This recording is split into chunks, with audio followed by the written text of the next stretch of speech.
The tall grass, a core game mechanic since the very first Pokemon game. The tall grass is home to the majority of Pokemon attainable in each generation. But how much of that rustly goodness do we pass through each time we play? And at that, how little of it can we pass through in a single playthrough? I'm talking from starter to champion. In case I'm not being clear here, how many patches of grass do you have to walk through to beat Pokemon Leaf Green? Let's find out. All of the footage that you'll see of me walking through the grass has been re-recorded while using a repel to keep the encounters away. What better game to play when counting grass than Leaf Green? I'm not anticipating too many challenges along the way, but here are a few that I thought of. We will be unable to seek out wild Pokemon for grinding, as it will increase our number of grass patches. We must rely on the encounters we get along the way. We will also have to leave behind some of the items on the ground, as walking through the grass is something we want to avoid as much as possible. The biggest hurdle is going to be building our party. We won't be able to really hunt for anything specific, so like the grinding issue, we'll have to take what we can get. I'm really curious to see what we end up with. Also came up with a couple rules to keep this run interesting and to keep us from cutting corners. 0 trades. I won't be bringing in any Pokemon that know HM moves to save us from walking in grass. This is a solo mission. No outside help is allowed. No removing grass with a cut HM. That's just cheating. And finally, no grinding in caves or while surfing or fishing. Now, I'm writing this part of the script before I've even recorded the first second of gameplay. If I had to guess how many patches of grass we'll have to walk through to finish the game, I'd say approximately 400. I already know what you're thinking. What starter should we choose? Well, this is a grass challenge, isn't it? Bulbasaur it is. I want him to be a little tanky, so we're going to reset until we get a calm nature. So we'll get a special defense boost at the expense of the attack stat.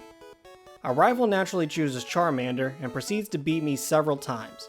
I can't allow this to happen for one very important reason. We really need the experience points from this battle, seeing as how we can't really level grind using wild Pokemon. Once we finally win, Bulbasaur hits level 6 and we head out of the lab. So, here we are. We've made it to our first patch of grass. Let's start counting. There's 5 patches of grass here in front of the first section, immediately followed by 3 more. We pick up the potion from the Pokemon employee, and then make our way through 4, another 4, and then 5 patches of grass. After grabbing Oat's parcel, we head south back to Pallet Town, but this time we can skip all but the last 5 patches of grass. Oat gives us and our rival the Pokedex and some Pokeballs, and we head north again for Viridian City. This means we have to walk through those same patches of grass again, adding 21 patches to our total. On the way up, we catch a level 2 Pidgey and add it to our team. As you probably know, we can take on our rival again to the left of Viridian City on Route 22, but there's a couple problems. We would have to cross 5 patches of grass to get to him, which we definitely don't want, and we haven't had many opportunities to level up our Bulbasaur, so we'd probably lose anyway. At this point I've only encountered 5 wild Pokemon. 4 Pidgeys, one of which I caught, and 1 Rattata that I was forced to run from. Bulbasaur has made it to level 7, but our newly caught Pidgey is still level 2, so it's very unlikely that we would win. We have to pass through Route 2 to get to Viridian Forest, but we can walk around all of the grass found here. There's nothing forest but grass to the left of the Viridian Forest, so we head to the right. There's an item behind that guy in the grass there, but we're gonna have to leave it behind. There are a couple of trainers early on in Viridian Forest, and I can make it back to the Viridian Pokemon Center after battling them without having to backtrack through grass. However, there are a couple of more trainers past the grass that I cannot lose to, or get myself to the point where I would need a Pokemon Center, because that would mean we would have to backtrack through the grass and add unnecessary steps to our total. Potions are key here. Viridian Forest has 7, 10, 16, and finally 15 patches of grass that you must walk through for a total of 48 patches for Viridian Forest.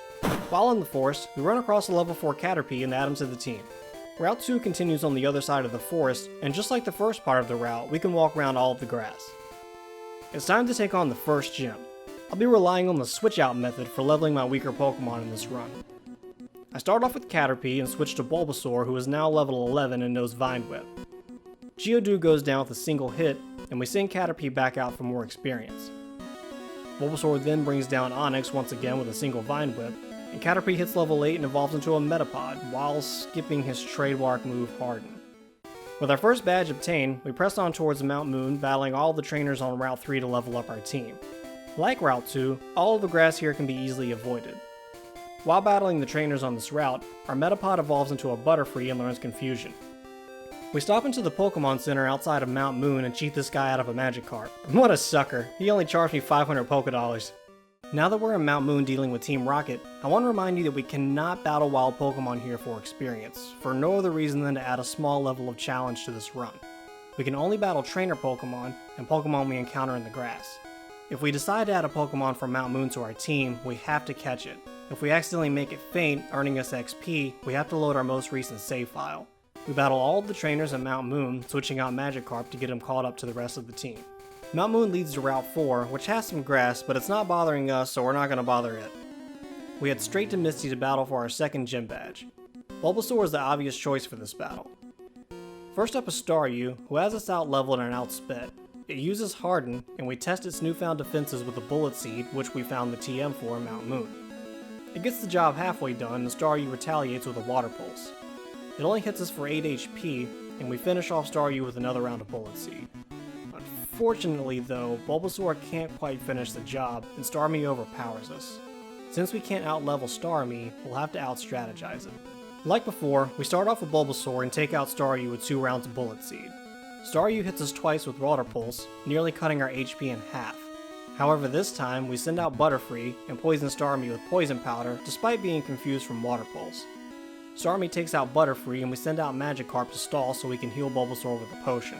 Hey, I never said we weren't doing this run without items. Starmie takes over half of our HP again by hitting us with Swift. Between a Bullet Seed and poison damage, Starmie's health drops to red, and then Misty uses a Super Potion. Awesome. We fire another Bullet Seed and manage to get lucky enough for the attack to hit the maximum of 5 times, with the last hit being critical. Starmie takes poison damage, but it's still not enough. I switch out to Pidgey, who still has full health. Starmie takes poison damage after failing to knock us out with another Swift, and just like that, the Cascade badge is ours. The battle is enough to push Bulbasaur to level 16, and he evolves into Ivysaur. Before we can press any further, we have to take care of our second rival battle. Even though I'll be at an obvious type disadvantage, I start the battle off with Ivysaur. My strategy is to hit his Pidgeotto with both a Leech Seed and a Poison Powder and slowly bring him down. Thankfully, we land both moves on the first attempt. Ivysaur still has a lot of HP left at this point, so we use Bullet Seed in an attempt to speed up this process. He hits us with Gust, but it's not enough to take out Ivysaur, and Leech Seed brings back some of our health. We use another Bullet Seed and Pidgeotto goes down. Charmander is up next, and I know we can't take his Ember attack, so we switch to Pidgey to lower his accuracy with Sand Attack. We manage to land 3 Sand Attacks and 2 Quick Attacks before Pidgey faints to Metal Claw. Despite another type disadvantage, we send out Butterfree in hopes to wrap this up with Confusion. We get lucky and confuse Charmander, and he takes himself out on the next turn. Abra is next, and he poses no challenge considering he only knows Teleport. We poison him with Butterfree's Poison Powder, but Abra's Synchronized ability causes us to be inflicted with the same status condition, so we switch to Ivysaur to finish up with Bullet Seed. His last Pokemon is Rattata, and we hit with Poison Powder and Leech Seed. We use Bullet Seed once, and poison damage takes care of the rest. We battle all of the trainers on Route 24, but thankfully there's no grass we're required to walk through here either. We help our old pal Bill out in his problem, and make our way towards Vermilion City. Route 5 and 6 are along the way, and we can skip all of the grass here as well. While battling trainers on Route 6, our Pidgey evolves into a Pidgeotto. Before we take on Lieutenant Surge, we can head east to Route 11 to battle some more trainers. There's also no grass here that we have to walk through, but there's an item we have to miss and a trainer battle we can't engage in. While on Route 11, our Magikarp evolves into a Gyarados. Finally. With Route 11 clear, we can make our way to the SS Sand for more training. Before we can grab the HM for Cut, we have a little battle with our rival again. I feel the need to prove that my Pidgeotto is better than his. The fact that mine is 5 levels higher is irrelevant, so we demolish his with 2 Quick Attacks, the second one being a critical hit. He sends out his Raticate next, and we promptly poison it with Butterfree. He hits us with 2 Hyper Fangs, which does take most of our HP, but he goes down with 2 Confusions and poison damage. Charmeleon is next, and he doesn't stand a chance against Gyarados, who now knows Water Pulse thanks to Misty. Finally, Kadabra joins in, and he's learned some moves since he was a spry young Abra, the most annoying of which is Disable, which he uses to keep me from spamming Bite. It doesn't really matter though, because we wrap up the battle with a Water Pulse. I'm not quite sure how someone who gets seasick on a dock cruise ship is qualified to be a captain, but whatever. He gives us the HM for Cut, and I realize I only have one Pokemon who can learn it, and it's Ivysaur. I don't want to consume one of Ivysaur's moves for Cut, so we save the game and head to Diglett Cave, where we catch a Dugtrio. Dugtrio can learn Cut, and will be super helpful in our next gym battle. Lieutenant Surge's first Pokemon is Voltorb, who easily goes down with Ivysaur's Razor Leaf. We throw the same move at his next Pokemon, Pikachu, and he goes down in one. Crap. He hits us with a Thunder Wave, and then Surge uses a Super Potion. Ivysaur pushes through the paralysis and takes Pikachu down. He sends out my personal favorite Pokemon next. Raichu spams Double Team, and between being paralyzed and his evasion, I can't land an attack, even after switching to Dugtrio. He slowly chips away at our health with Quick Attack, and we have no choice but to try again. On round 2, we get through his Voltorb and his Pikachu much more smoothly and hit Raichu with the Leaf Seed. Now we can Double Team all he wants, but his health is ours. To add insult to injury, we hit him with a Poison Powder too. Lieutenant Surge uses a full heal, but that's not stopping us. Poison Powder again! Now all we need is a little time and a little Razor Leaf, and the victory goes to us. Now that we have the Thunder Badge, we can make our way to Rock Tunnel. To get to Rock Tunnel, we have to cross Route 9, and there's something very important to note here. See that grass above us there? We can avoid it completely unless we need to go back to Cerulean. We need to be sure we have potions and status condition items because we can't go back once we hop this ledge. This isn't really that big of an issue, but it's something you want to be prepared for in case you want to attempt this yourself. We teach Flash to Butterfree and make our way through Rock Tunnel, battling every trainer along the way in order to get some much needed XP. On the other side of Rock Tunnel, we find the ever so spooky Lavender Town. We meet our dear friend Blue to console him after the death of his Raticate, but he rudely challenges us to a battle instead. Like usual, Pidgeotto is up first. We send out Butterfree because why not? We of course go for Poison Powder first, followed by a couple of confusions. He managed to take about half of our XP with a gust though. Charmeleon is next, and just like the battle before, we hit him with 2 Water Pulses and down he goes. Blue has picked up an Execute, which is brought down by a few gusts from our Pidgeotto. Kadabra is next, and Pidgeotto does a surprising amount of damage with Quick Attack, taking it down. Blue has also picked up a Gyarados on his journey, so we leave Pidgeotto out to use a couple Sand Attacks.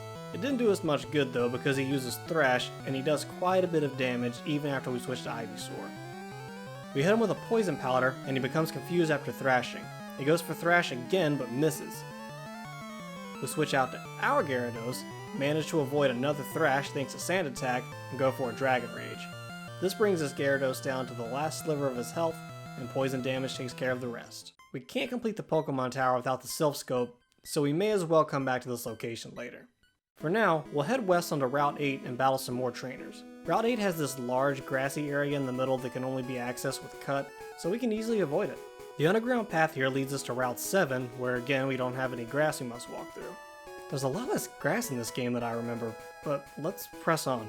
Once we arrive in Celadon, we head to the game quarter to hunt down Giovanni. There's obviously no grass down here, so we'll skip to the first encounter with Giovanni. We mistakenly send out Pidgeotto first, so I go for a Sand Attack before switching to Gyarados to take on his Onyx. We go for Water Pulse, and to no one's surprise, we one-shot both Onyx and Rhyhorn. Kangaskhan puts up a little more of a fight, but we finally finish up with a few Dragon Rages. Giovanni runs off so fast that he drops the Silph Scope right in front of us. How convenient. Before we head back to Lavender Town, we find the 4th gym leader, Erika. Erika starts off with a Victory Bell, and we go for the obvious choice, Pidgeotto. We take most of its HP with a Wing Attack, and it retaliates with a Stun Spore. Victory Bell gets to go first the next round, and takes a good portion of our HP with Acid. One more Wing Attack takes him down. Erika sends out Tangela next, who uses Ingrain, which will restore HP each turn. Our first Wing Attack lands, and takes Tangela down to the red.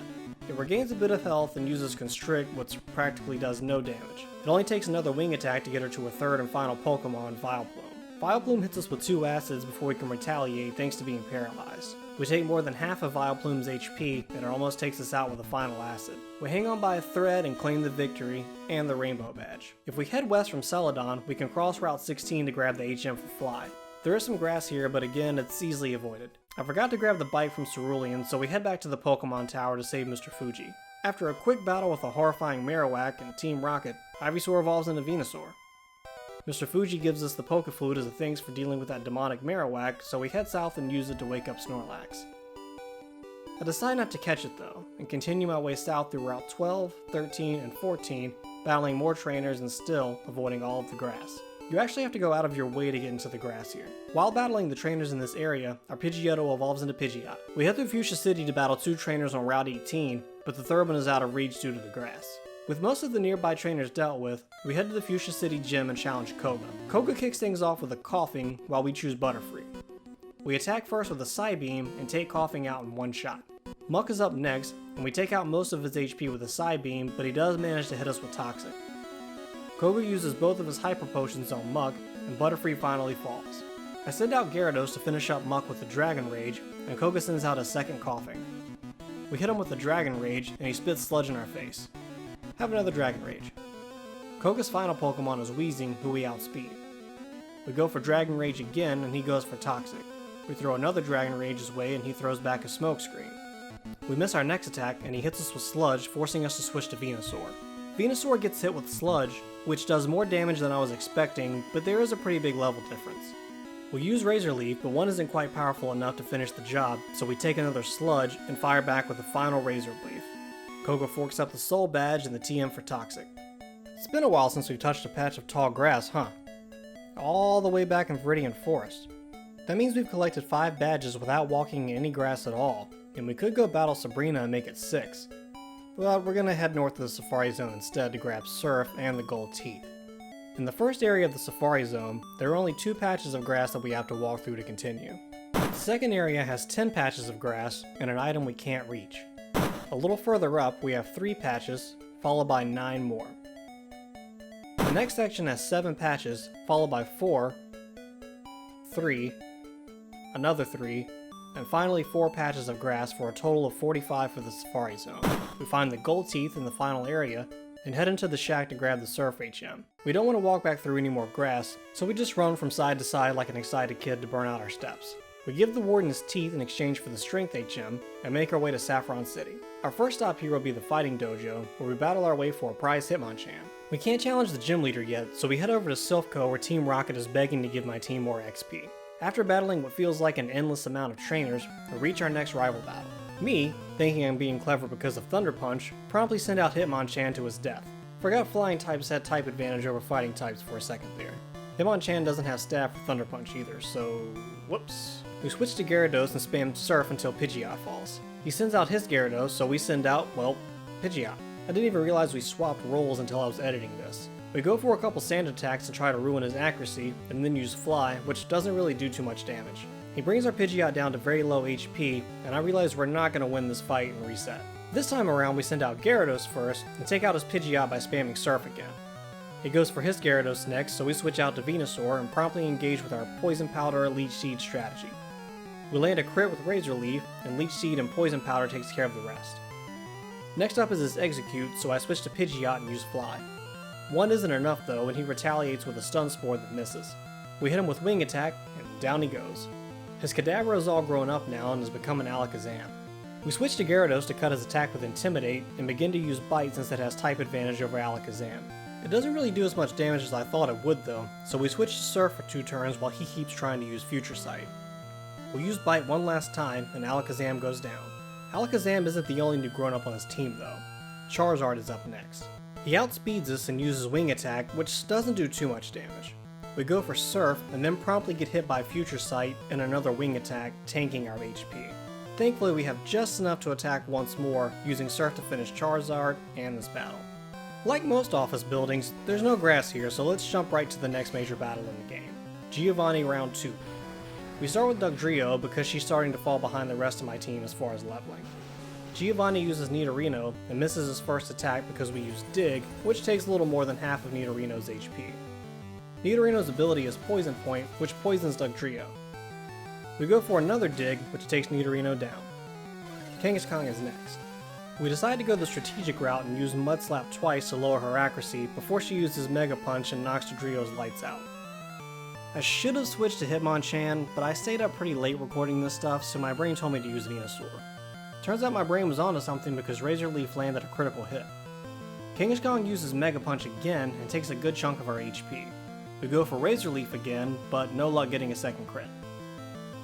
Kangaskhan misses her next attack, and a third Razor Leaf brings her down. Giovanni goes for Rhyhorn next, and, well, yeah. Lastly, he has Nidoqueen join us on the battlefield. We try Razor Leaf, but it doesn't do much, so after she hits us with a Poison Sting, we go for Leech Seed for that slow burn. She uses Body Slam and takes a fair amount of our HP. We go for Razor Leaf again, but need to switch out after taking another Body Slam. Thinking Hitmonchan can finish this up for us with an Ice Punch, we send him out and get proven wrong, although it was very close. We send out Pidgeot, and after eating a weak double kick, Leech Seed takes Nidoqueen's last bit of HP. The president of Sylph gives the most powerful Pokeball in the world to a child for saving the company. Neat! Now we can finally challenge Sabrina, the teenage gym leader. I hate her gym the most, by the way. Not because of the battle or anything, but because of these teleport pads. Sabrina kicks things off with a Kadabra, and we go for Dugtrio. After a few digs, she uses a Hyper Potion, and we have to do it again. We were fortunate enough to dodge one of Kadabra's future sights. Everyone's favorite creeper, Mr. Mime, or Mrs. Mime, I guess, is next. As soon as Mr. Mime is sent out, Dugtrio is hit by another one of Kadabra's future sights, taking our HP way down. We replace Dugtrio with Gyarados and let his Intimidate ability do its thing. We use Bite and make Mr. Mime flinch. 3 times in a row. Sabrina uses a Hyper Potion, so we get to attack twice, getting a crit on the second attack. Sabrina's next Pokemon is Venomoth, so we throw out Hitmonchan. We land a Fire Punch, and Venomoth fires back with a Supersonic. We're able to push through though, and land another Fire Punch. We take a Psybeam, and then take Confusion damage. One more Psybeam from Venomoth is all it takes, and we have to switch to Venusaur. I try a Razor Leaf knowing it won't do a ton, and Venomoth confuses us with Supersonic. We take Confusion damage on the next turn, and Venomoth starts using Psybeam, which is bad for us. We use Leech Seed, which we should have used sooner, and have to switch to Pidgeot to hit Venomoth with a wing attack. Sabrina's last Pokemon is Alakazam. He outspeeds us and uses Psychic. We use Fly, and he uses Future Sight while we're in the air. Fly takes most of Alakazam's HP, and for some reason he tries to use Future Sight again. We go for Fly again, and Alakazam goes down. Sabrina hands over the Marsh Badge, and we head back to Celadon to get some more training done on Cycling Road. There are a good number of trainers on Cycling Road for us to battle for XP. Like so many other of the routes, there's not much tall grass here, and what is here can be avoided with no issue. Our next stop requires a bit of surfing, and we battle all of the trainers along the way to prepare for the battles ahead.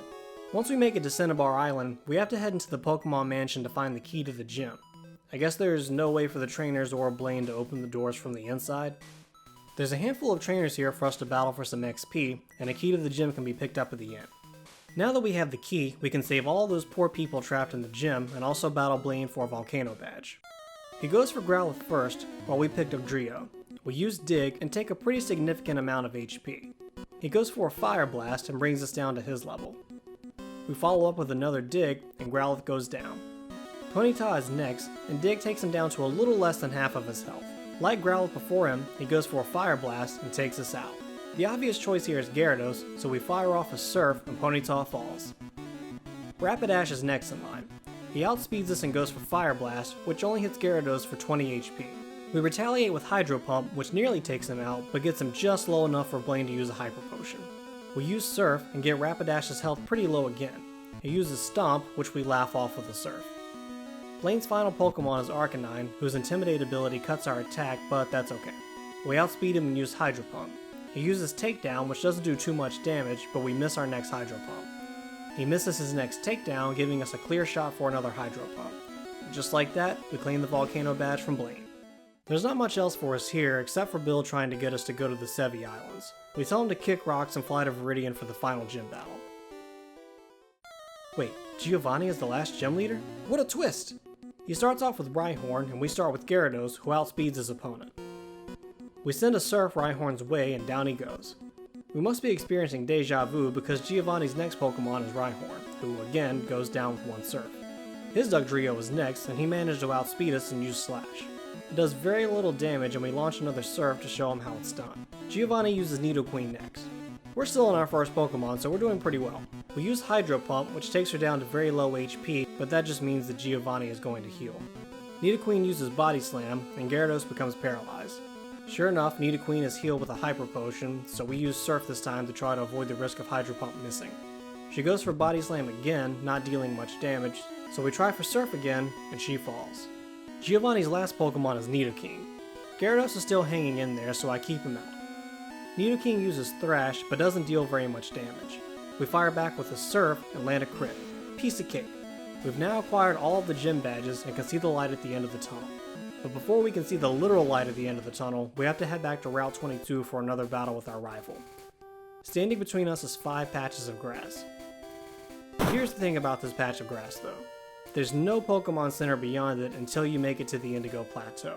That means if we can't beat our rival and make it entirely through Victory Road without needing a Pokemon Center, we'll have to go back to Viridian City to heal and pass through this grass again.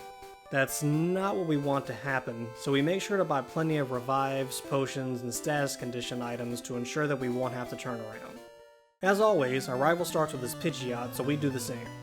He has us out leveled by 6, so he easily outspeeds us. He goes for Feather Dance while we go for Fly. While we're in the air, our rival switches out to Rhyhorn, so we do practically no damage at all. The best call here is to switch to Gyarados. Rhyhorn uses Horn Drill, but we're unaffected by his attack. We get lucky with a critical hit from Surf, and Rhyhorn is out. Pidgeot comes back out to play and gets blasted with a Hydro Pump, which deals a decent amount of damage. He comes back with a Wing Attack, which barely phases us. We both repeat our moves, with us bringing his Pidgeot down. He switches to his Gyarados, and we send out Hitmonchan in hopes to land a few Thunder Punches. He cuts our attack with Intimidate, and we hit first with a Thunder Punch thanks to the Quick Claw I gave to Hitmonchan. Gyarados goes for Leer, and we of course use Thunder Punch again. Surprisingly, he goes for Leer again, so we go for a third Thunder Punch, leaving him with just enough HP to use Hydro Pump. It doesn't do him much good though, as Thunder Punch number 4 is our last. Alakazam joins us on the battlefield next, so I switch to Butterfree in hopes that I hit him with a Poison Powder, even if it means Butterfree takes the same infliction. I plan to use Flash to lower his accuracy, but he uses Psychic and Butterfree goes down. We send out Gyarados next, but he is outsped and gets hit with Psychic as well. After Gyarados falls, I try for Pidgeot hoping that I can outspeed and prolong the battle long enough for the poison to do its job, but he gets hit right away with Psychic and goes down. Apparently my team has a bad weakness to Psychic. I go for Dugtrio and use Dig, while Alakazam uses Future Sight. Dig lands, does a decent amount of damage, and then the poison takes care of the rest for us. Execute is next up, so I go back to Hitmonchan and use a Fire Punch. Execute lands a Stun Spore, and we get hit by Alakazam's Future Sight from before. I know I have to think of something quick, so I switch to Venusaur and revive Gyarados to prepare for our rival's Charizard. Execute paralyzes Venusaur, causing us to be unable to attack the next turn, and then Execute follows up with a Solar Beam, which does only 10 points of damage to us. Now that I'm sure he can't do much damage to us, I take this opportunity to revive our Pidgeot as well. We get hit with another Solar Beam and fire back with Razor Leaf. Execute begins charging another Solar Beam, and we go for another Razor Leaf, taking almost half his HP. We eat another Solar Beam and finish off Execute. Now our rival sends out Charizard. I realize now that I should have taken advantage of the situation with Execute to fully heal Gyarados, but I didn't, so I switched to Dugtrio and used a Super Potion on Gyarados. We send out our newly refreshed Gyarados, take a Flamethrower like a champ, and go for Hydro Pump. Charizard goes for Slash, dealing very little damage, and we again use Hydro Pump, and Charizard is defeated. With the battle out of the way, we can press on to Victory Road. If we surf across this body of water, we can avoid all of the tall grass here to the left. While passing through the badge checkpoints, we reach an area where we have to pass through 3 patches of grass. This is the last bit of grass we were required to walk through to finish this game. These last 3 patches bring our grand total up to 148 patches of tall grass. We'll dive into this a bit deeper after we take care of the Pokemon Leaf. Thankfully there are several trainers we can battle at Victory Road because our team is not ready for the Elite Four. We finally find our way out of Victory Road and begin our most challenging battles yet. Now, I'm going to be honest with you here. I lost to each member of the Elite Four quite a few times. I take full responsibility for not being more diligent in building a more well-rounded team, but for the rules I placed on myself, I think we did alright. I'm going to show you what I had to do to win each battle against the Elite Four, because if I showed you all of the losses too, this would be a much longer video. I certainly could not have taken them on successfully without using items. Lorelei, whose name I had no idea how to pronounce when I was a kid, is up first. She begins with Dugong and I start off with Hitmonchan. I break the ice, get it, with a Sky Uppercut, and take a little more than half of her HP. Dugong retaliates with an Ice Beam, which takes about half of our health. We throw another Sky Uppercut her way and down she goes. Slowbro is up next, so we switch to Venusaur and use Toxic. Slowbro uses Ice Beam, dealing a lot of damage, and it also freezes us. We recall Venusaur and switch to Gyarados, thinking Arceus that the Intimidate ability exists. Slowbro goes for another Ice Beam, which doesn't hit us too hard. We use Strength, and Slowbro goes for an Ice Beam again. I remember that Slowbro is half Psychic type and use Bite, hoping to cause him to flinch, but he doesn't and uses Ice Beam again. The poison damage is built up so much by now that Slowbro falls. Lorelei goes for Cloyster, so we send out Hitmonchan and use a full restore on Venusaur. Cloyster uses Hail and then Protect, causing Thunder Punch to have no effect. We're able to land the next Thunder Punch, and Cloyster uses Spikes, which is just what I needed, he said sarcastically. We try to attack a couple more times, but Cloyster keeps using Protect until we finally land a Sky Uppercut, taking most of her HP. Cloyster goes for Hail again, and we swing back with a Thunder Punch, taking care of Cloyster for good. Jinx is up next, so we switch to Venusaur, who immediately takes damage from the spikes and the hail. We go for Leech Seed to do some long-term damage that will benefit us, but Jinx crits us with an Ice Punch and Venusaur gets KO'd. We send out Gyarados, we use a Hyper Potion on him, and we get hit with another Ice Punch. Leech Seed brings us back a little health, and Jinx uses a Lovely Kiss to put us to sleep. If it's not bad enough, she uses a Track next, and then goes back to using Ice Punch. We take 2 before Gyarados wakes up and refuses to attack. Leech Seed gets Jinx's HP pretty low and Lorelei heals her. Jinx then promptly puts us back to sleep. This goes on for a while before I decide to switch out. We go for Pidgeot, but the level difference makes it difficult for us to outspeed her, and a single Ice Punch drops Pidgeot. We switch to Hitmonchan and drop a full restore on Gyarados before being taken out. Jinx hits us with an Ice Punch again, and we attack with Bite, dealing a decent amount of damage. Leech Seed takes care of the rest for us. Lorelei's final Pokemon is Lapras. I use a Revive on Venusaur, and Lapras hits us with Confuse Ray. We fully heal Venusaur to take an Ice Beam from Lapras, taking us to half HP. We push through the confusion and land a Strength, but it doesn't do a lot of damage. Lapras takes most of our HP with another Ice Beam, so we switch to Venusaur and use Giga Drain. Lapras' next Ice Beam takes the majority of our HP, and we use Toxic in retaliation. Another Ice Beam takes Venusaur down, so we switch to Gyarados and revive Venusaur at his expense. I send out Dugtrio to finish healing Venusaur, and Dugtrio takes an Ice Beam and falls. Venusaur is all we have left now, so we send him out and go for Giga Drain, leaving Lapras hanging by a thread. She uses Confuse Ray, and Poison works its magic to give us the victory. Bruno is up next. He starts with everyone's favorite fighting type Pokemon, Onyx, so naturally we're going to go with everyone's favorite flying type, Venusaur. We outspeed him and go for Razor Leaf, causing a devastating blow. Hitmonchan is up next, so we send out Butterfree and watch as Hitmonchan misses a Rock Tomb. We use Aerial Ace and deal a fair amount of damage considering the level difference. Now that I know Hitmonchan knows Rock Tomb, we switch out to Dugtrio. Hitmonchan uses Rock Tomb again, which doesn't hit us too hard, but he gets to attack again before we can retaliate and use a Sky Uppercut to bring Dugtrio down. We send out Pidgeot next and go for Fly after being hit with a Sky Uppercut. Oh, wait, I forgot about the Sky part of Sky Uppercut. Okay, well, maybe we can use Butterfree to quickly get off a Poison Powder. Or maybe not. We send out Gyarados like we should have 2 Pokemon ago and use Hydro Pump, dealing a decent amount of damage. Hitmonchan retaliates with Rock Tomb and takes about a quarter of our HP. He goes for Sky Uppercut again, and we use Surf in an attempt to not use up all of our Hydro Pumps so early on. This gets Hitmonchan just low enough to be healed by Bruno. After exchanging back-to-back Surfs and Mach Punches, we finally bring Hitmonchan down. Machamp is next, and we leave Gyarados out to take a moment to revive Pidgeot. He hits us with Cross Chop and Gyarados falls. We go back for Venusaur next and miss a Toxic. Machamp uses Scary Face to lower our speed and then uses Bulk Up. We use Toxic again and actually land it this time. Machamp goes for another Bulk Up and we hit him with Leech Seed. Now that I have Machamp on a downward slope, I use a Hyper Potion on Pidgeot. Machamp uses Cross Chop on Venusaur and he goes down. I need to let the poison damage and Leech Seed do its thing, so I send out Hitmonchan and revive Gyarados. Hitmonchan takes a Cross Chop and joins Venusaur. We send out our refreshed Pidgeot and Machamp uses a Citrus Berry to heal itself. Awesome. The Leech Seed and poison damage brings him back down though, so we use Wing Attack and you have got to be kidding me. Machamp uses Rock Tomb of all things and misses. Leech Seed finally finishes him off and Bruno sends out Hitmonlee, who uses Brick Break right away, taking a lot of our HP. We hit him with Fly and do quite a bit of damage. I know we can't survive another Brick Break, so I finish healing Gyarados and send him out after Pidgeot falls. Hitmonlee hits us with Mega Kick and we use Surf, landing a critical hit. Last up is Onyx, who of course we hit with Surf, taking him down and claiming the victory. Agatha is next, and I knew this one was going to be a challenge. She leads with a level 54 Gengar, and we start with Gyarados. She goes for Shadow Punch, which doesn't do too much damage, and we return with Bite, which does more damage than I thought it would.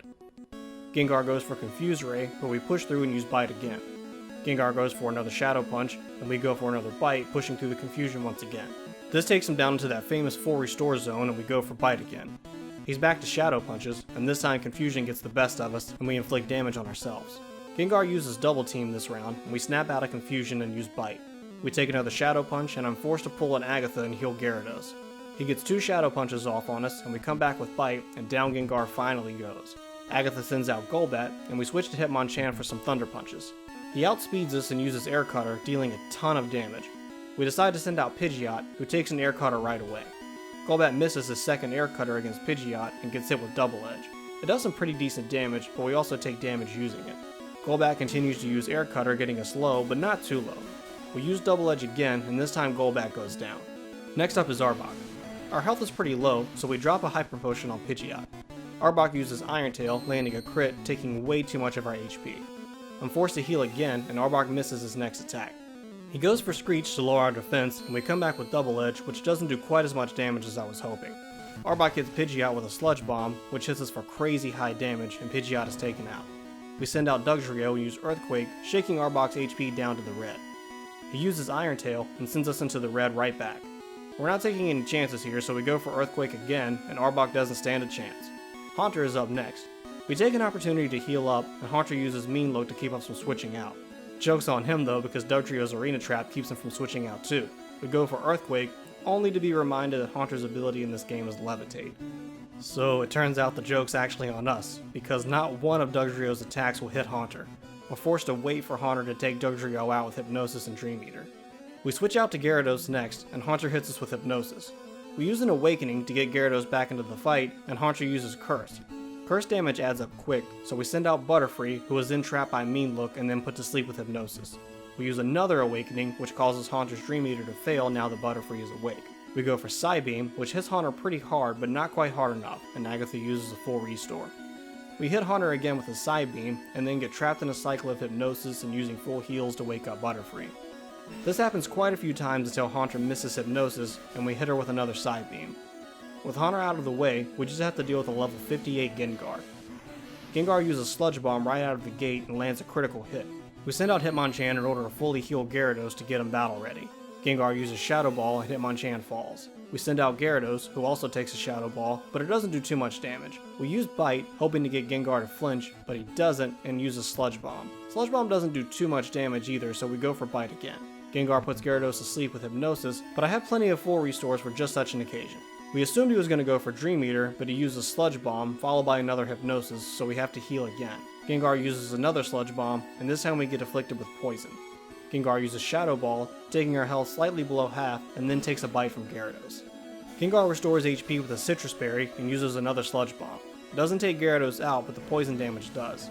Venusaur is all we have left, so we send him out, and he takes a Hypnosis from Gengar. We take a minute to drop a Revive, and then a Hyper Potion on Gyarados just in case we need him again.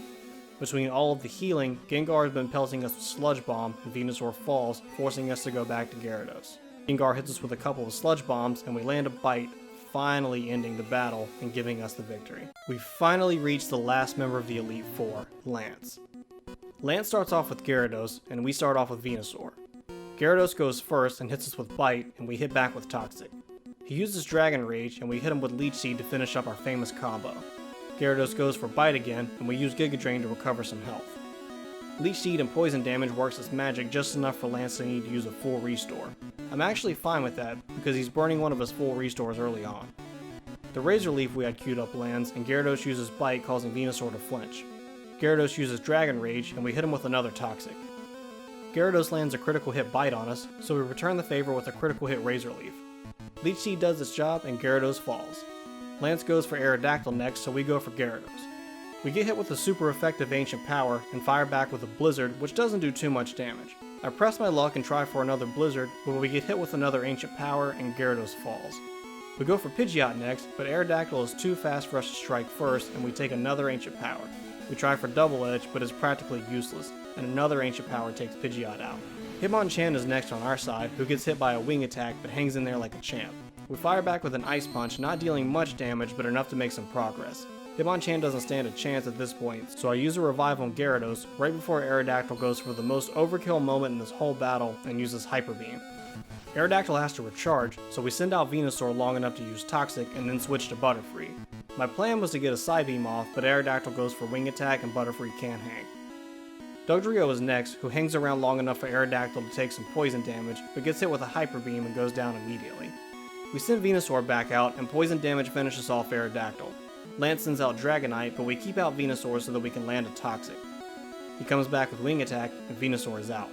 We have to do some healing and switching to get Gyarados to a point where he can be of some help.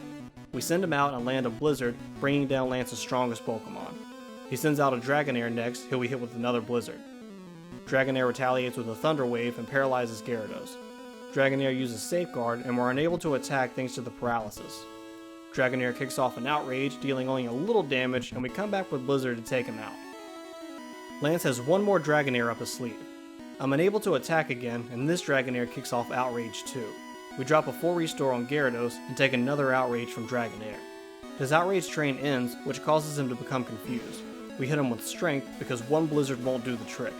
He comes back with Dragon Rage, and we use Strength again, which does a little too much damage, and Lance uses a full restore. We continue to use Strength, take another Dragon Rage, and bring it home with one final Strength. Whew, now there's only one more battle we have to push through, and it's going to be a tough one. As always, our rival starts off with Pidgeot, and we go for Gyarados. He goes for Aerial Ace and lands a crit, and we retaliate with Blizzard, freezing Pidgeot in the process. Pidgeot can't attack, and we take him down with 2 Strength. Rhydon is up next, who we outspeed and land a Surf on, taking him out. We switch to Venusaur for his Alakazam in an attempt to use Toxic, but he outspeeds us and uses Psychic to take Venusaur down. Alakazam uses Reflect after we switch to Butterfree, and we manage to confuse him with Psybeam. He takes confusion damage, and we use Poison Powder even though it will cause Butterfree to become poisoned as well. We get lucky, and Alakazam takes confusion damage a couple more times, so we use Flash to lower his accuracy. Our rival uses a full restore on Alakazam, so we use another Poison Powder and then Psybeam. We use a full restore on a Butterfree ourselves after a few turns, and use a Revive on Venusaur. Alakazam is healed again, so we start this process all over for a third time and use Poison Powder. He manages to land a Psychic, and Butterfree is taken out. We send out Dugtrio next. Alakazam plans ahead and uses a Future Sight, and we go for Earthquake twice. He keeps trying to use Future Sight, so we dig and hopes to dodge it if it comes around. Poison damage does its thing, and Alakazam goes down. Exeggutor is up next, so we send out Pidgeot, who immediately takes Alakazam's Future Sight. As if that didn't take enough of our HP, Exeggutor outspeeds us and uses Egg Bomb. We go for Fly and take about a quarter of his health before another Egg Bomb takes us down. We send out Hitmonchan and land a Fire Punch. Exeggutor uses Egg Bomb again, so we take a moment to heal Venusaur before Exeggutor takes out Hitmonchan. Venusaur is up next and lands a Toxic before being put to sleep with Sleep Powder. We heal up Gyarados and Pidgeot while Venusaur is asleep, and then drop a full restore on Venusaur. Our rival follows suit and drops a full restore on Exeggutor. We use Toxic again, and after a couple of Razor Leafs and poison damage, Exeggutor falls. Our rival sends out Charizard next, so we send out Gyarados. Charizard hits us for 53 HP with a Fire Blast, and we take about a third of his HP with Surf. He goes for another Fire Blast, dealing the same damage, and we go for another Surf. Charizard heals using a Citrus Berry. We can survive another Fire Blast as long as it doesn't crit, so we brace ourselves for impact and use Surf again. We heal up Gyarados with a Hyper Potion, and our rival uses a full restore. This is quite the neck and neck battle. We start the cycle again and land a critical hit on our first Surf. We take another Fire Blast, hanging on by a thread, and use Surf, taking Charizard out. His last Pokemon is his own Gyarados. We leave ours out and drop a Hyper Potion. He goes for Thrash, and it does way more damage than I was expecting, so I use a Hyper Potion on Venusaur to prepare him for battle. We send out Dugtrio first though, and revive Gyarados, who just went down. His Gyarados uses Hydro Pump and takes Dugtrio out with ease. We send Venusaur out and use Leech Seed. Gyarados is still confused from his thrashing and hurts himself in his confusion. We use Razor Leaf next, which does very little damage, and Gyarados takes more confusion damage. We hit him with a Giga Drain, and he snaps out of his confusion and uses Thrash again. Leech Seed brings him down to the last bit of HP he has, and we fire off a Razor Leaf to dethrone the champion and take the crown ourselves. Now, let's take a look at how we did with this tall grass. We had to walk through 148 patches of tall grass to finish the game. My guess was approximately 400 patches of grass, so I was quite a bit off. 47 of those patches are on Route 1, so about a third of every patch of grass we're forced to walk through exists before the second city in the game. There were 48 patches of tall grass we had to walk through in Viridian Forest, making up about another third of our total. 45 patches are found in the Safari Zone, meaning that if you traded a Pokemon to your game that knew Surf and Strength, you could bring your total down to 103 patches of grass by skipping the Safari Zone completely. 5 patches are found to the right of Viridian on Route 22, and 3 more are found on the path leading to Victory Road. I know what some of you are thinking. What about the Sevi Islands? I personally consider that post-game content, with becoming champion the end of the main game. Also wouldn't be able to complete the Sevi Islands if I wanted to. In order to get past the third island, you need to have registered at least 60 Pokemon in your dex, and I'm pretty far from it. Sure, I could go around and catch Pokemon in caves and water to raise my total up to 60, but I don't think that it would be interesting enough to spend the time doing. Do you want to see me do this again with Generation 2? If so, like this video and leave a comment down below letting me know, and I'll make it happen. Be sure to subscribe if you're new, and follow me on social media to chat with me personally and see what else I'm working on. Until next time, my name is Trendge, and I'll see you on the next adventure.